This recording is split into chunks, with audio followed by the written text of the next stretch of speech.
Hello, this is the game between Magnus Carlsen and Vladimir Kramnik. So Magnus played here a4. Let me explain you why.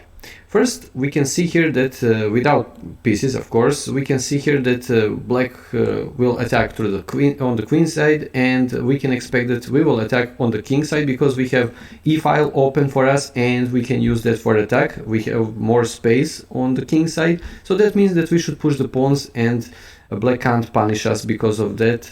But if we want to have successful attack, probably we need to create some weakness on the king side for black. So probably we should exchange something on g6, and then the pawn structure will be slightly different, and we can use that for exchanging pawns, and in that way we can open the king side.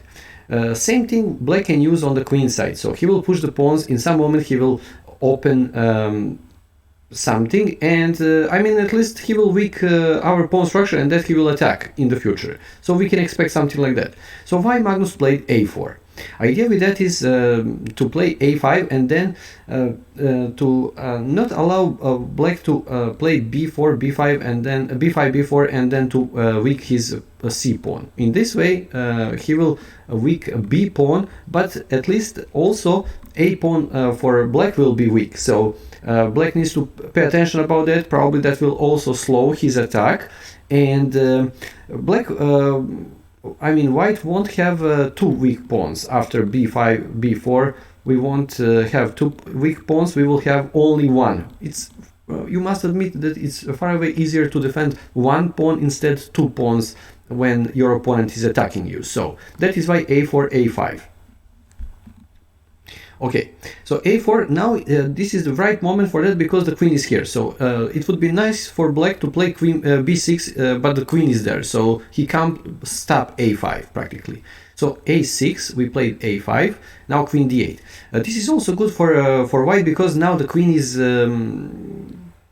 stopping black to connect the rooks when he castle, of course. So this is not some good place for the queen. So practically the queen will go from that place soon, but for now black doesn't have good square for the queen, so she must be back on the starting position. Okay, so then knight e5.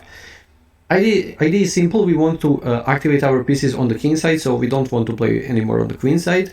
And after rook c8, there is a one threat from black side, that is knight e5, and in some moment he wants to capture here, and the knight is also hanging, so practically only move here for white is c3. And this is something what we already expect from black to play, and of course we have a perfect explanation for that, how to continue. I mean, c3 is so logical move here.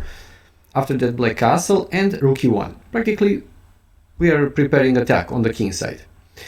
Also, what I didn't mention from starting of this lesson is that we don't want to exchange light square bishops.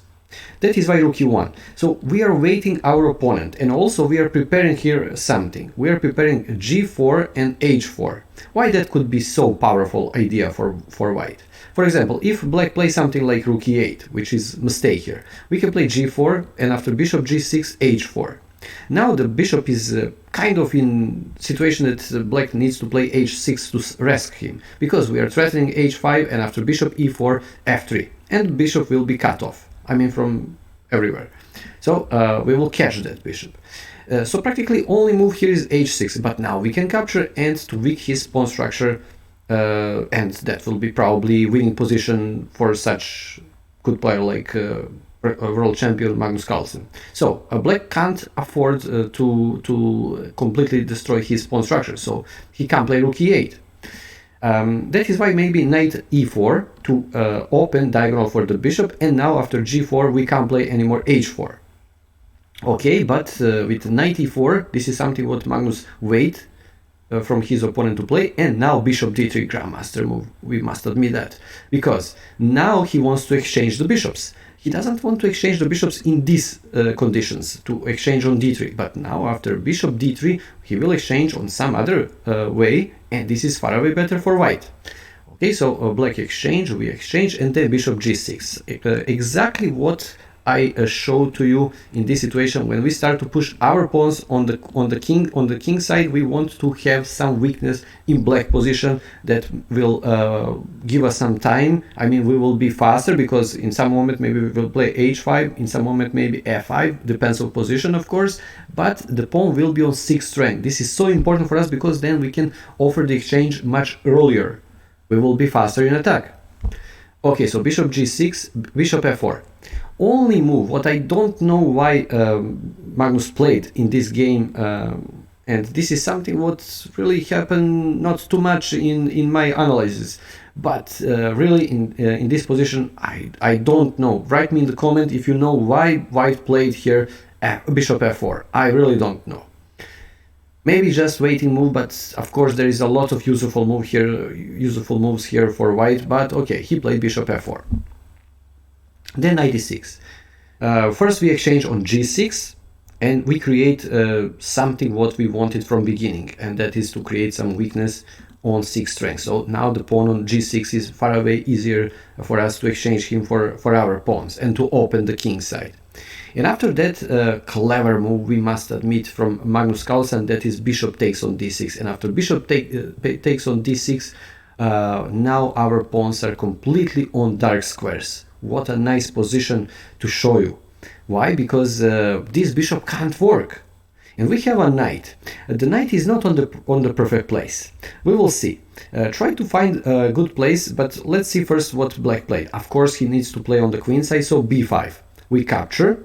This is already prepared by Magnus to play after a4, a5 idea.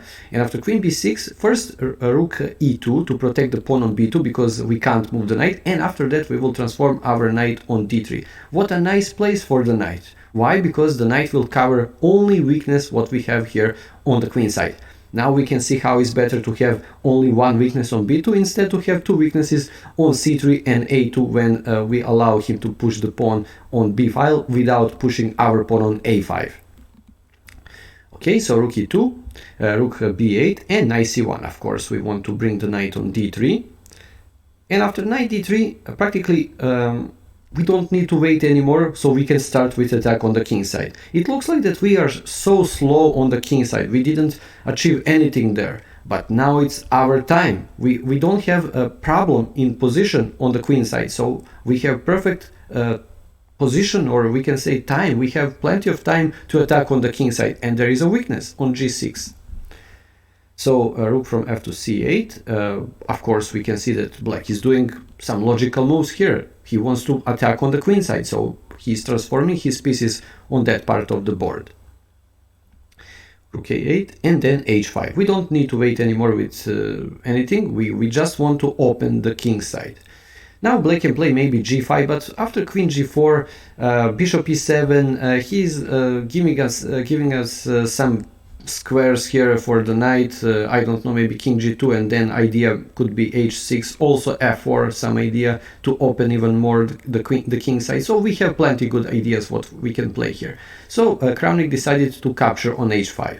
We capture with the queen, and after g6 I like this move, and that is queen h6. Why? Because we want to provoke bishop f8. Once when the bishop goes to f8, we can move the knight on e5. So a4, king g2. Now we are really threatening to give checkmate with rook h1 and queen h8. So practically black is forced to move the bishop on f8. And now instead queen h4, Magnus played here queen f4. What is the difference? The difference is when you put the queen on h4, then in some moment if you put the knight on e5, practically black will exchange it and he can escape with the king. But when you put the queen on f4, idea is to capture with the queen on e5. Why? Because then we will hold this diagonal and we can bring the rook on to the h file to attack the king. So the queen will be on a really good place on e5. So that is why queen f4, and also there is one more weakness, and that is the pawn on f7. We will see that Magnus will attack that pawn soon. Black played bishop g7, and after knight f5 he didn't want to capture because we will bring the queen on e5 with idea rook h1. It could be so strong and powerful attack on the king side. So knight e5, queen e8, and now we can see that black time after time he's so passive now. Why? Because we have so strong attack on the king side, so he's forced to be passive here. We don't have too many weaknesses on the queen side what black can easily attack. On the other side, the h file is open, we have some pressure on f7, so practically he's forced to bring the pieces there and to protect his king. Okay, and now smart move, rook d3. We want to increase attack on f7, but this is not only because of that, we will see. Now Kramnik saw what is coming, and that is why he played f6. But let's have a look what will happen if he plays something like what is maybe more logical for almost everyone here. Rook a7, for example. We can bring the rook on h file, and after maybe something like a rook from c to c7 just to increase defending pieces on that vulnerable square on c7, we can play queen h4. Idea is to play queen h7, and once when we move the king on f file, we can bring the rook on f3, and then we are threatening to capture the pawn on g6 because the rook is pinning the pawn here. So the king can't go on e7 because we can capture the bishop for free. So practically black will be in really difficult situation how to deal with that. So that is why of course Kramnik saw that and he played f6 here. He wants to kick the knight from that place.